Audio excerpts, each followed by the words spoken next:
জেলখানায় থাকতে এটা আমার আরো পরিষ্কার হয়েছে বেশি। তাফসিরে ফি জিলালিল কোরআনের ভেতরে তথ্য আছে। বগুড়ার মানুষেরা একটু আপনার বিবেক কি খুলবে না?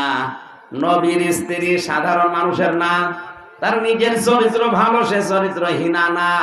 শুধু চরিত্রহীনদেরকে নিচে নিচে সাপোর্ট করার কারণে আল্লাহ যদি তারে ধ্বংস করে জাহান্নামে দিয়ে দেয়, আপনি আর কোন জায়গাকে? মনে করেন আমি নামাজ পড়ি, রোজা রাখি, আমার বউ পর্দায় থাকে, আমি না একটু সাপোর্টই করি। আপনি একটু সাপোর্ট করে যদি জাহান্নামে না যান, লূত নবীর স্ত্রী জাহান্নামে যাবে কোন কারণে বলেন? সে তো আর সমকামী ছিল না, তার তো স্বামী ছিল। কথা বলেন, এ লোকটা যতই শরীফা দাবি করুক, মাল কি? যে মহিলা হয়েছিল আপনার মেয়ে, আপনার বোন, আপনার ফুফু আছে, ও মাল যতই বলুক আমি শরীফা, অত আসল জিনিস শরীফ। ওখানে থাকলে আগামী 10 বছরে জারজ দিয়ে দেশ ভরে যাবে। সূরা আরাফ 8 নাম্বার পারার 20 নাম্বার পৃষ্ঠা 3 নাম্বার লাইনের 83 নাম্বার আয়াতটা খুলেন। ফানজাইনাহু ওয়া আহলাহু ইল্লা মারআতা কানাত মিনাল গাবিরিন। জেলখানায় থাকতে এটা আমার আরো পরিষ্কার হয়েছে বেশি। তাফসিরে ফি জিলালিল কোরআনের ভেতরে তথ্য আছে। আল্লাহ পাক বলেন, ফেরেশতা 2 জনকে পাঠালাম। আসরের সময় লূত নবীর কাছে এসে বলে, আল্লাহর নবী, আপনার জাতি সমকামিতায় লিপ্ত হয়েছে। পুরুষে পুরুষেরা বিয়ে করে, নারীতে নারীতে বিয়ে করে। এটা যেটা বাংলাদেশে অনেকে চালানোর জন্য বিভিন্ন কায়দায় চেষ্টা চালাচ্ছে। এই যে শরীফ থেকে শরীফার যে গল্প সেবেনে, এটা কিন্তু এই লাইনে যাচ্ছে। সকালবেলা লোকটা বলছে আমি শরীফ, বিকালে বলছে না আমার শরীফা লাগছে। শরীফা লাগলে তো হবে না, এতটুকু লেগে যদি থাকতো, কিছুক্ষণ পরে বলবো আমি যেহেতু শরীফা, তাহলে আমার মহিলা হোস্টেলে সিট দেন, আর আমি যেহেতু শরীফা আমার ভাবের কাছে থাকতে দেন। যে মহিলা হোস্টেল, আপনার মেয়ে আছে, আপনার বোন আছে, আপনার ফুফু আছে, কথা বলেন। এ লোকটা যতই শরীফা দাবি করুক, মাল কি?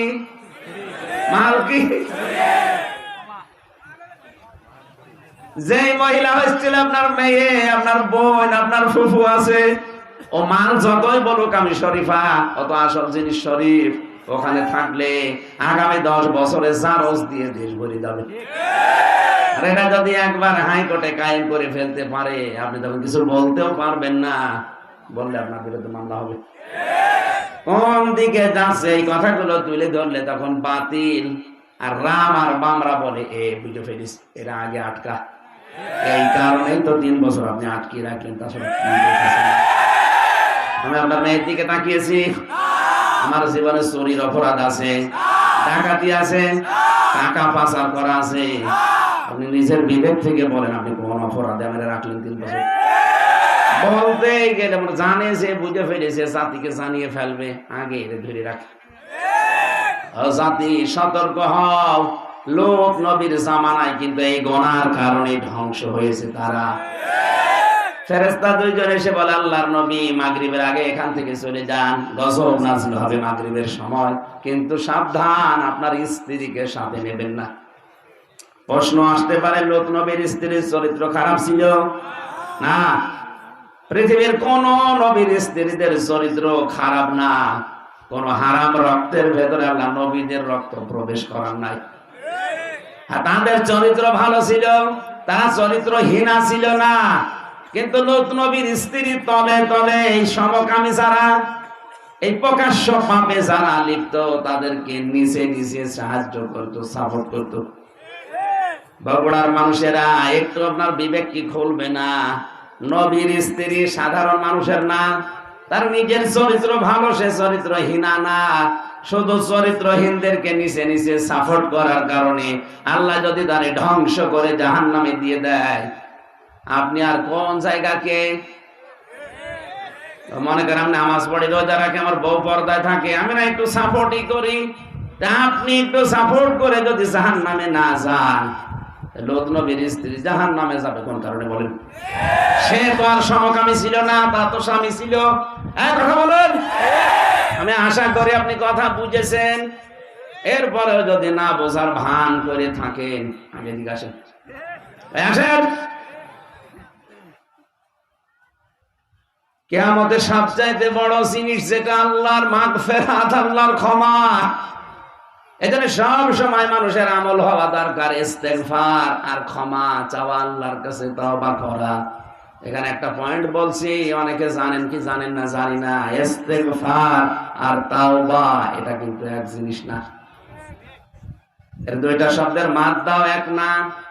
ইস্তেগফারের আসল শব্দ গফারা। আপনি এটা সব সময় করতে পারেন, যখন তখন বলেন আল্লাহুম্মা গফিরলি আস্তাগফিরুল্লাহ, আল্লাহুম্মা গফিরলি আস্তাগফিরুল্লাহ, সব সময় বলেন, আপনাকে মাফ করবে আল্লাহ। দ্বিতীয় নম্বর যেটা তাওবা, এটা কিন্তু সহজ জিনিস না যত সহজে শোনা যাচ্ছে। কেউ যদি তাওবা করে তার তিনটা শর্ত মানা লাগবে। কয়টা? ওয়ানিবু ইলা রাব্বিকুম ওয়া আসলিমু লাহু মিন ক্বাবলি আইয়াতিয়াকুমুল আযাবু সুম্মা লা তুনসারুন। সূরা জুমারের ভেতরে আছে, আল্লাহ পাক বলেন, এক নম্বরে সে আল্লাহর দিকে ফিরে আসবে, দুই নম্বরে আল্লাহর বিধানের সামনে আত্মসমর্পণ করবে, তিন নম্বরে দুটি কাজ করবে ওই সময় যখন তারে আর সাহায্য করা হবে না। তার মানে মরণের সময়। কোন সময়? মরণের আগে আপনাকে কাজ করা লাগবে। এখন মরণ আসবে তো 71 সালে, কখন? যখন তখন আমি বসে আছি, উঠতে পারবো সে গ্যারান্টি নেই, মরে যেতে পারি। সুতরাং তাওবা যদি কেউ করে, এখন আর আস্তাগফিরুল্লাহ আল্লাহুম্মা গফিরলি না, তাওবা এখনই করা লাগবে। এক কথা বলুন। আল্লাহর কাছে কেউ যদি তাওবা সত্যিই করতে পারে, আর ওই কাজ যদি আর রিপিট না করে, সকালে জেনা করে এসেছে, এসে বলছে আস্তাগফিরুল্লাহ রাব্বি মিন কুল্লি যামবিন, আমি আর করব না, বিকালে আবার সুযোগ দেয়, বলছে পরে আবার তওবা করে নেব, এটাই আর কি মারা হবে। এটা কি? কারণ তাওবা জিনিসটা কি? কেউ যদি তাওবা করে, ওর পেছনের অপরাধ আল্লাহ মাফ করে দেয় না, ওই জায়গাটা মাফ করে দেওয়ার পরে ফাঁকা জায়গা নেকি দিয়ে ভরাট করে দেয়। সূরা ফুরকানের ভেতরে তথ্যটা আছে, ইল্লাল্লাযীনা তাবু ইল্লাল্লাযীনা আমানু ওয়া আমিলুস সালিহাত ইলা আখিরি আয়াত। আমার মূল বিষয় ছিল এখানে এইটা, কোন মানুষ যদি আল্লাহর মাগফিরাত পেয়ে যায়, ও যেন সব পেয়ে গেছে। কিয়ামতের দ্বিতীয় ব্যবস্থা হবে, কিয়ামতের যে সিস্টেম গুলো আল্লাহ একা ডাকবে, দ্বিতীয় নেতা সহ 3 নম্বরে সবাইকে মিলে এবার এক জায়গায় হাজির করবে। ওঠ, প্রত্যেকটি মানুষকে সামনে দাঁড় করিয়ে বলবে, বল 5টা প্রশ্ন তোরে জিজ্ঞাসা করব। বগুড়াবাসী, এটা আমাদের আগের থেকে তৈরি করে নিয়ে যাওয়া লাগবে। আল্লাহর বিচার ব্যবস্থায় কোনো অবিচার আপনি পাবেন না। আল্লাহর বিচার ব্যবস্থায় ন্যায় বিচার করলে কেউ বাঁচবে না। আমি আবার বলছি, আল্লাহর বিচার ব্যবস্থায় আল্লাহ অবিচার, জবাব দেন, ন্যায় বিচার করলে কেউ বাঁচবে না, প্রত্যেকেই ধরা খাবে। কেমন হয়ে গেল? উনি অবিচারও করেন না, ন্যায় বিচার করলেও কেউ বাঁচবো না, করবেন কি? একটা পদ্ধতি আছে, আল্লাহ যদি কাউকে মাফ করে দেয়, এইটা আসল পদ্ধতি।